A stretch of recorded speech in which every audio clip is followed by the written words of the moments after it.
은혜 받으실 하나님의 말씀 누가복음 5장 4절 5절 말씀입니다. 하나님의 말씀 누가복음 5장 4절 5절 같이 읽어보겠습니다. 말씀을 마치시고 시몬에게 이르시되 깊은 데로 가서 그물을 내려 고기를 잡으라. 시몬이 대답하여 이르되 선생님 우리들이 밤이 새도록 수고하였으되 잡은 것이 없지만은 말씀에 의지하여 내가 그물을 내리리이다 하고 아멘. 하나님의 말씀에 대한 우리의 고백 같이 하겠습니다. 주의 말씀은 내 인생의 빛입니다. 주의 말씀은 내 삶을 변화시킵니다. 주께서 말씀하신 대로 나는 하나님의 사랑받는 자녀입니다. 나는 축복의 통로입니다. 오늘도 주의 말씀에 내 마음의 문을 엽니다. 말씀하여 주옵소서. 듣고 깨닫고 말씀대로 살겠습니다. 아멘. 우리 잘 나오셨습니다. 우리 옆에 분들, 앞뒤 분들 한번 보시고, 네, 누가 나오셨나 한번 보시고 인사하시겠습니다. 잘 오셨습니다. 은혜 많이 받으세요. 네, 반갑습니다. 네. 개울가를 건너가려고 하는데 그냥 건너가기에는 신발이 다 젖지요. 그래서 돌다리가 좀 있어야 됩니다. 이 돌다리가 신앙생활의 기초라고 볼 수 있어요. 돌다리를 잘 건너가야 그 다음 목적지로 갈 수 있는 거지요. 여러분이 신앙생활을 하면서 교회에 찾아 나오시지 않습니까? 교회에 찾아 나올 때 대중교통을 이용하시거나 아니면 교회 차량을 이용하시거나 자가용을 이용하시거나 아니면 가까우셔서 걸어오시거나 자전거를 타고 오시거나 등등 오시잖아요. 여러분 이런 것들이 어찌 보면 신앙생활의 기초라고 볼 수 있어요. 하나님께 가까이 올 때 필요한 것들이죠. 그러니까 우리가 지금 5주차 같이 신앙생활의 기초에 대한 말씀을 나누는데 아무래도 12월 달에도 좀 더 신앙생활의 기초에 대한 우리가 하나님께 더 가까이 가기 위해서 조금 더 이 기초공사를 좀 하려고 합니다. 이 기초공사를 하면서 그 말씀이 마음에 와 닿고 나에게 하시는 레마의 말씀으로 들으시고 은혜를 받으시기를 바랍니다. 네, 은혜 받아야 되겠다 라고 말씀을 들어야 되겠다 순종해야 되겠다 이렇게 말씀을 들으면 잘 들려요. 이제 은혜 받지 말아야 되겠다. 오늘은 피곤한데 그렇게 좀 잘 졸다가 좀 가야 되겠다. 이렇게 생각하시면 은혜가 안 돼요. 네. 이 시간에는 내 삶의 주인이라는 제목으로 또 은혜를 나누려고 합니다. 벌써 한 100여 년 전 이야기죠. 일본이 우리나라를 지배했던 때가 좀 있었습니다. 그런데 그 일이 아직 상처로 피해의식으로 남아있기도 합니다. 그래서 어떤 목사님 그러시더라고요. 일본에 왜 복음을 전하냐고. 일본은 선교 대상국에서 빼야 된다. 이렇게까지 이야기하시는 분도 계세요. 피해의식이 있는 거지요. 시간이 좀 더 지나야 되는 것 같아요.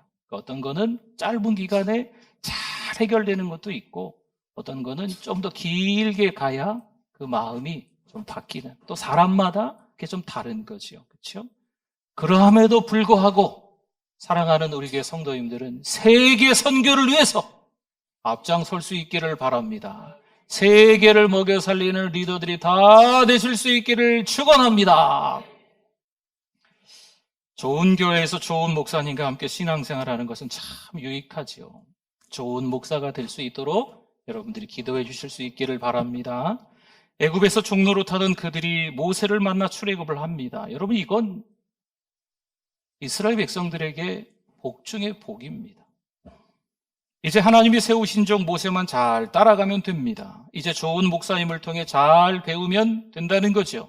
그런데 어떤 경우에는 교회에 분쟁이 일어나 교회가 분열되는 것을 직접 경험했거나 과거의 목회자로 인해 상처를 입은 사람은 그 마음에 피해의식이 남아 있습니다. 목사 한 사람으로서 그분들을 위로하고 격려하고 다시 신앙의 길로 정도로 가게 하기 위해서는요, 참 어렵습니다. 참 제가 힘이 듭니다. 신방 가서도 보면요, 20년 전에, 30년 전에, 더 오래전에 교회를 다니다가 교회에서 어떠한 일로 상처를 받아서 지금 교회를 안 나온 지 벌써 수십 년인데, 어떤 말로 위로가 잘 안 돼요. 그 일들을 또 이겨내는 데 있어서 세월이 좀 더 지나야 되는 것 같아요.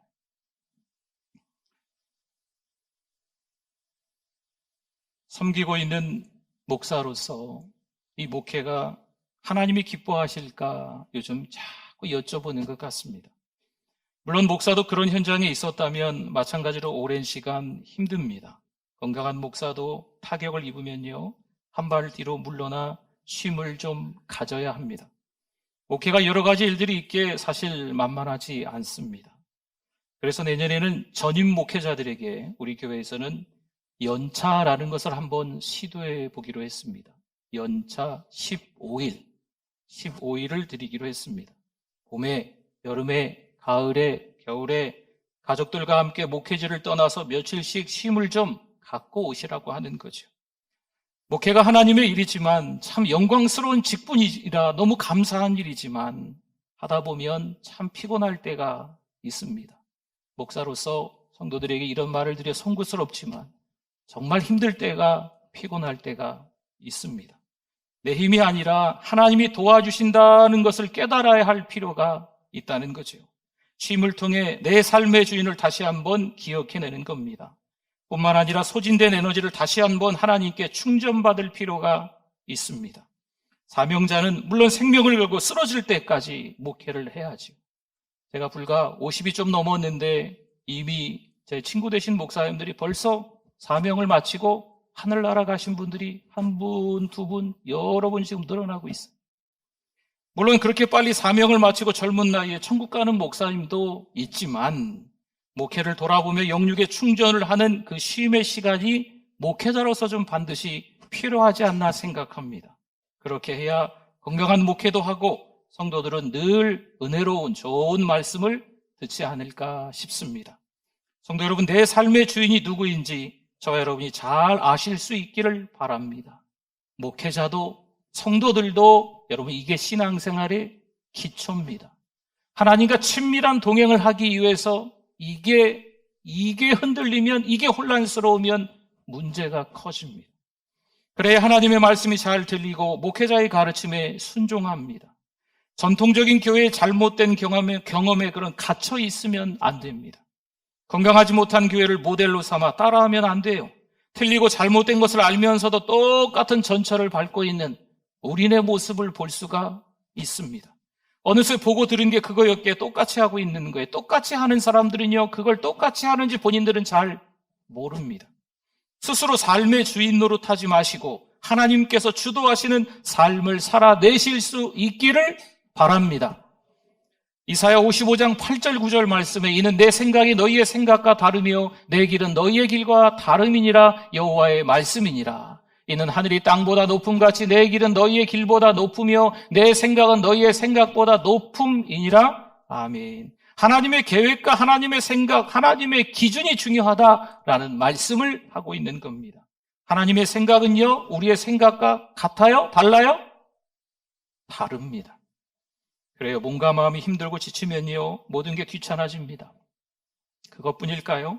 먹는 것도 별로 관심이 없어집니다. 그런데 누군가 라면을 먹었는지 어디선가 냄새가 풀풀 이렇게 나는 거죠. 라면 냄새는요, 얼마나 잘 맞는지 몰라요. 왜 그럴까요? 먹어본 맛이라. 라면에 대해서는 더 이상 설명할 필요가 없습니다. 다 아는 맛이라.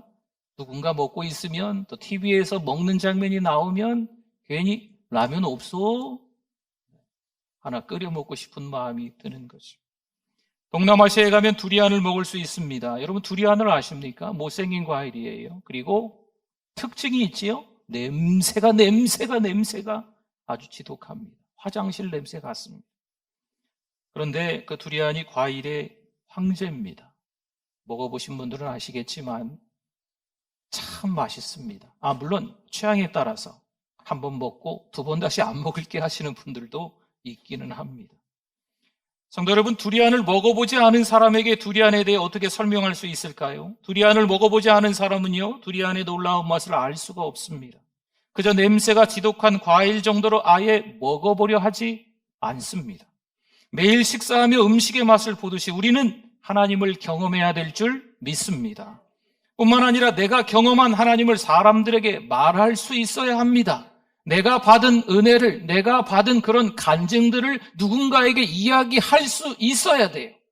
나만 은혜를 받고 내 은혜만 간직하면서 나만 신앙생활 하면 되겠지. 이게 잘못된 거예요. 내가 받은 은혜가 있으면 이 은혜를, 이 간증을 누군가에게 말할 수 있어야 돼요. 여러분, 이게 간증이기도 하지만 전도이기도 하잖아요. 영혼을 살리는 일에 무관심하면 안 됩니다. 다른 사람들에게 하나님에 대해 말할 수 없다면 추상적인 신앙이 될 수 있습니다.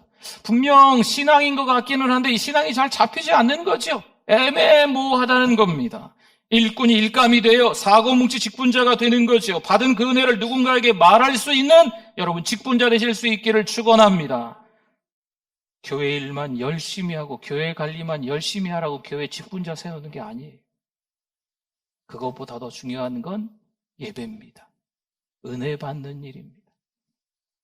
말씀을 하는 것 같은데 삶 속에서 말씀을 경험하지 못하면 모호하게 할 뿐입니다.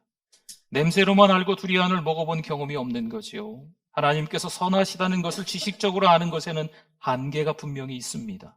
인터넷을 통해 아는 것은 많아졌어요. 유명한 설교자 유튜브로 들으면서 참 많이 알고 있는 것 같아요.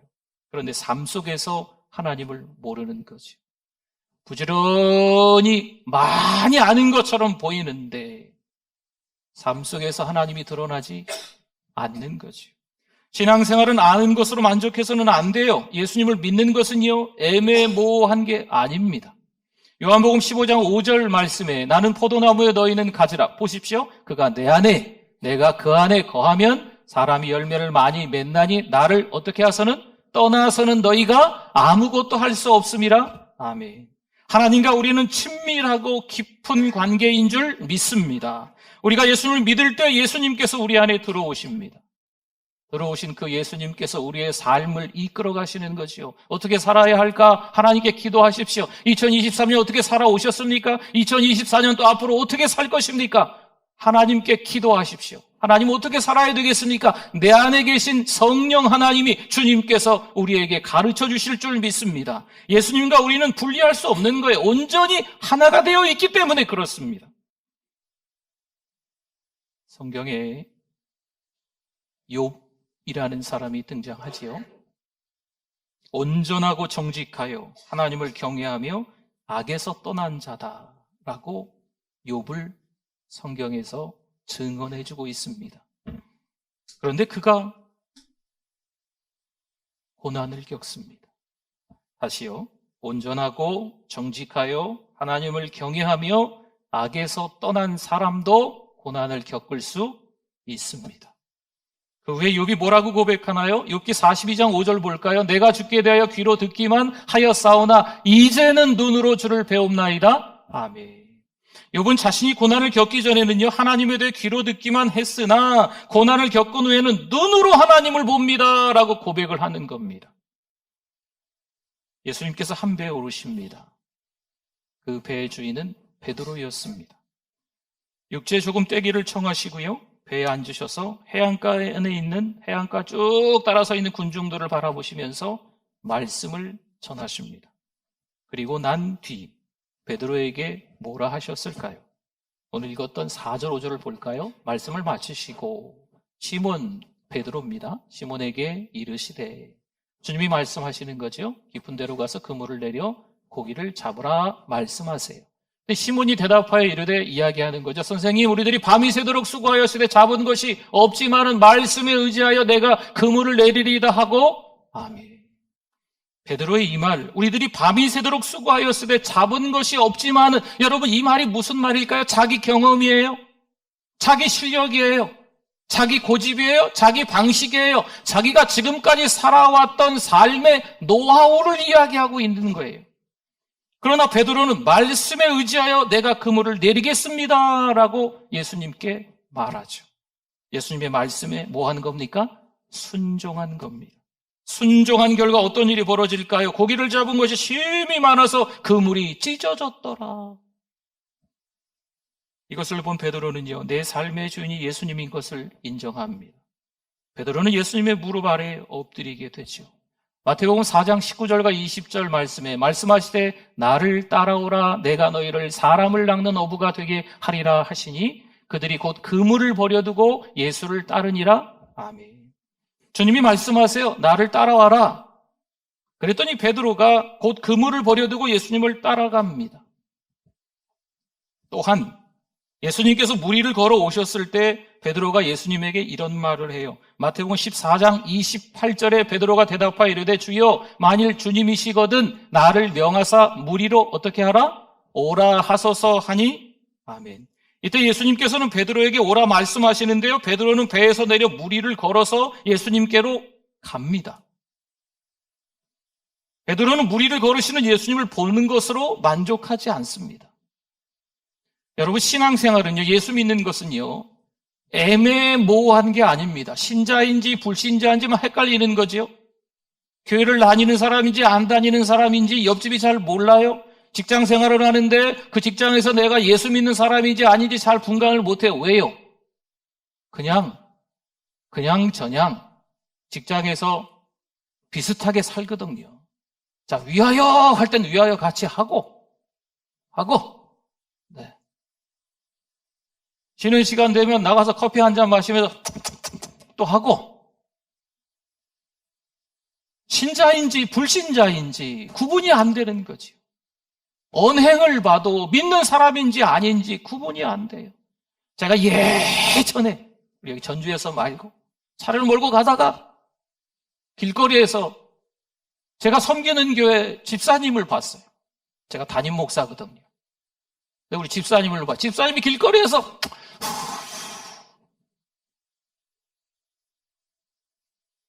제가 그냥 지나갔을까요? 아니면 차를 세워놓고 집사님 이러시면 안 돼요 했을까요? 그냥 지나갔어요.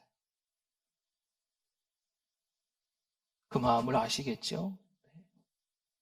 여러분, 신자는 신자다워야 합니다. 애매모호하면 안 돼요. 성경은 성경이고 우리 삶은 좀 다르잖아요.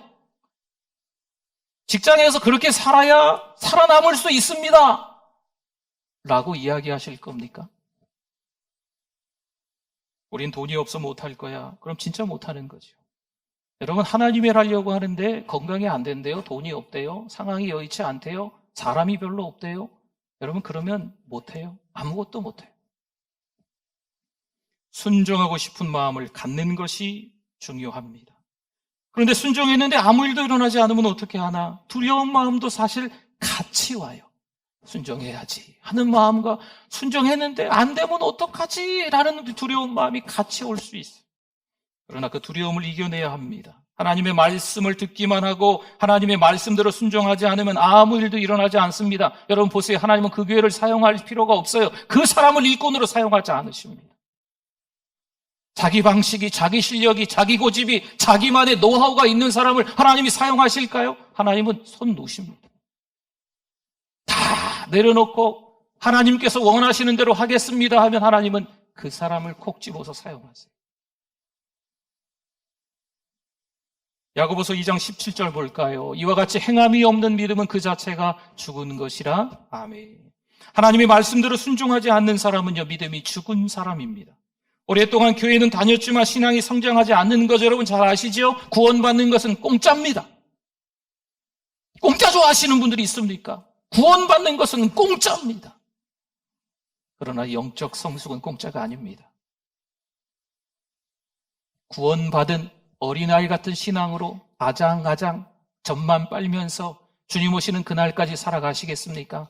아니면 영적 진보가 있는, 영적 성숙이 있는, 영적 거장으로, 영적 거목으로 살아가시겠습니까? 노력해야 됩니다. 그 다음 절 야고보서 2장 18절을 보면요, 어떤 사람은 말하기를 너는 믿음이 있고 나는 행함이 있으니 행함이 없는 내 믿음을 내게 보이라. 나는 행함으로 내 믿음을 내게 보이라 하리라. 아멘. 하나님의 말씀에 적극적으로 반응하지 않는 사람의 그 믿음인 것처럼 보이지만 돌덩이 같아요. 믿음인 것처럼 보이지만 믿음이 아닐 수 있습니다. 말씀대로 행동하는 것이 믿음인 줄 믿습니다. 그 다음 절 야고보서 2장 19절을 한번 볼까요? 내가 하나님은 한 분이신 줄 믿느냐? 잘 아는도다. 귀신들도 믿고 떠느니라. 귀신도 하나님의 존재를 믿는다 하고 있지요. 하나님이 한 분이신 것을 귀신도 안다네요. 그런데 귀신은 지식적으로 믿는 거죠. 이 믿음은요, 쓸모가 없는 거예요. 무신론자 중에 신학을 공부하는 사람이 있습니다. 하나님이 없다 말하는 사람이 무신론자예요. 그런데 이 사람들이 신학교에 가서 신학을 공부하는 사람들이 있어요. 또 불신자 중에 성경을 잘 아는 사람이 있습니다. 성경 지식이 해박합니다. 이전에 신앙생활을 오래전에 해서 지금은 신앙생활을 안 해요. 교회를 안 나와요. 그런데 성경에 대해서 꽤나 많이 알고 있어요. 가끔 성경을 일독씩 합니다. 교회도 안 다니면서. 우리보다 성경을 더 잘 알아요. 그런데 그들이 아는 것은 생명력이 없습니다. 지식 덩어리에 불과합니다. 삶과 연결되지 않습니다. 여러분, 하나님의 말씀이 우리 안에 들어오면 우리의 언행이 바뀝니다. 우리의 삶과 연결이 된다는 거죠. 그래서 그들이 아는 것은요, 가치가 없는 거예요. 어떤 경우에 신학을 좀 공부했다고, 성경을 좀 안다고 말을 막 하시는 분들이 있어요. 요즘 교회가 문제라고, 목사들이 문제라고, 회개해야 된다고 막 외칩니다. 이분들이 아는 지식은 생명력이 없습니다. 진짜 제대로 말씀을 안다면, 하나님의 말씀이 진짜로 들어왔다면 그들의 말과 행동이 그렇지 않아요. 그들의 삶이 그렇게 외쳐되지 않습니다. 히브리서 5장 8절 9절 말씀에 그가 아들이면서도 받으신 고난으로 순종함을 배워서 온전하게 되셨은즉 자기에게 순종하는 모든 자에게 영원한 구원의 근원이 되시고 아멘. 예수님께서는 십자가를 지심으로 하나님 아버지께 순종하십니다.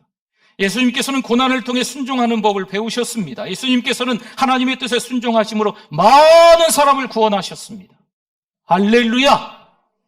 그런데 사람들은 순종하는 것을 어려워해요. 순종이 쉽지 않다는 거죠. 순종하는 것이 왜 어려울까요? 순종하는 것이 때로는 위험하기 때문입니다. 말씀대로 순종하자니 먹고 살기가 막막해요. 말씀대로 살아가자니 주변과의 관계가 다 끊어질 것 같아요. 말씀대로 살아가자니 애매모호하게 말씀을 믿는 사람들과 괜히 관계가 다 복잡해지고 혼란스럽고 끊어질 것 같은 그런 불안감이 엄습하는 거죠. 여러분, 순종을 통해서만 하나님이 어떤 분이신가를 경험할 수 있습니다.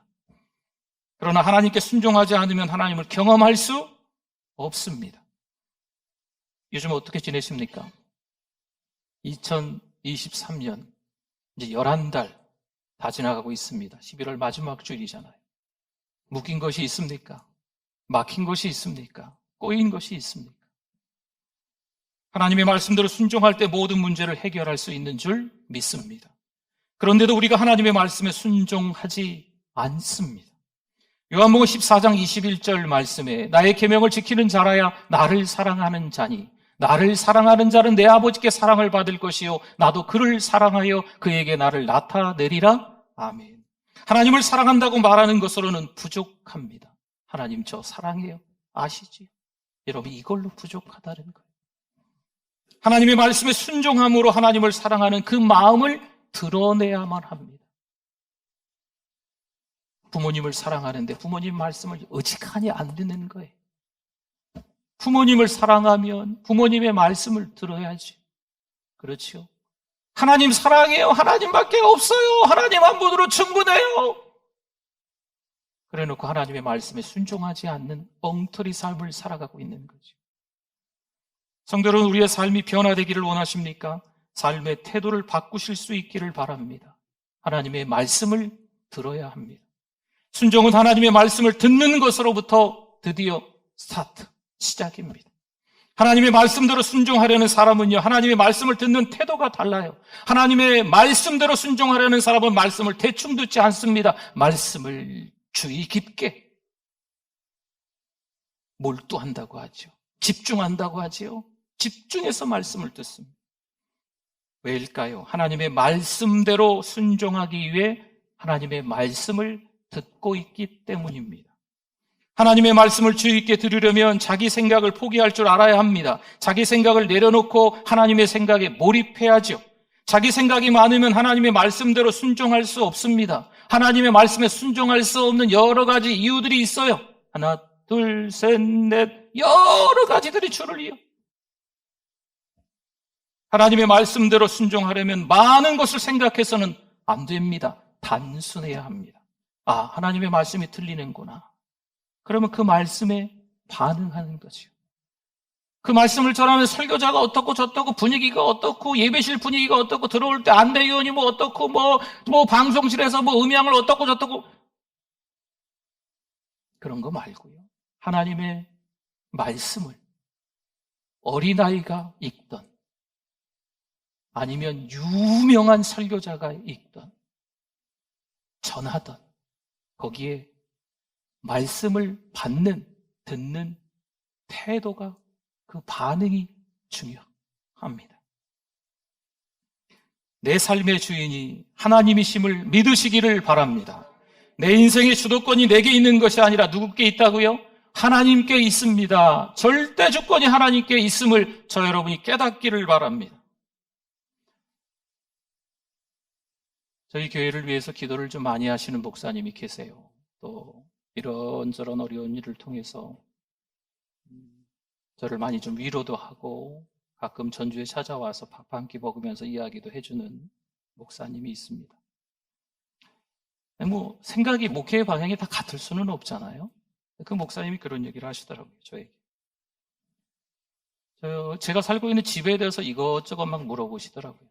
그리고 교회에서 사례는 얼마나 받는지 막 물어보기도 하시고 저금은 좀 하고 있냐고 뭐 이런 걸 저런 걸 물어보시고 헌금은 어떻게 하냐고 이런 것 저런 거를 물어보시더라고요.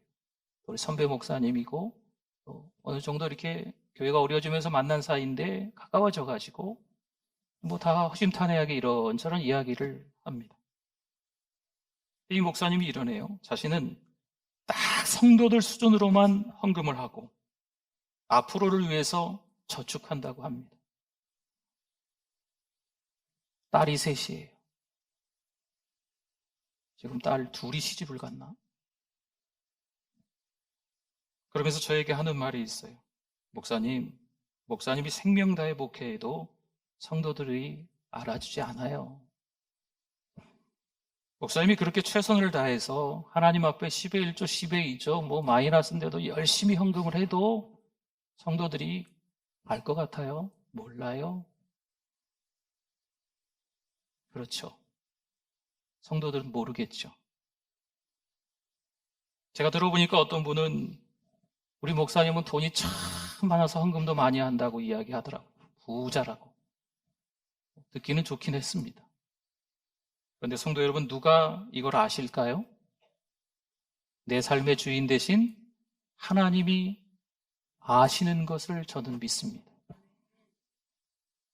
내가 이 몸을 드릴 때, 이 마음을 드릴 때, 이 시간을 드릴 때, 이 물질을 드릴 때 나는 어떻게 살아야 하나?